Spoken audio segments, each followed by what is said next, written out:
અમદાવાદ 7/12/24 શનિવાર 10:52 સમય સવારે. સ્વામી બાપાના લાડીલા પૂજ્ય યજ્ઞ પ્રિય સ્વામી આજે મારો હરખ માતો નથી.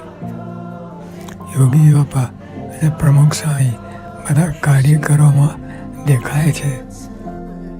હું આજે સવારથી બધા કાર્યકરોનો મહિમા સમજી મનોમન પૂજન કરું છું, ચાંદલા કરું છું, ચંદનની અર્ચા કરું છું, ચોખા ચોળું છું અને મોગરા ગુલાબના હાર પહેરાવું છું. બધાને દંડવત કરું છું. આપ બધા મારા ઉપર રાજી રહેશો. સાધુ કેશવજી અંદાસના ઘણા જ હેતપૂર્વક જય શ્રી સ્વામિનારાયણ. આપ સૌ સંતો અને કાર્યકરો મારા હાથ પગ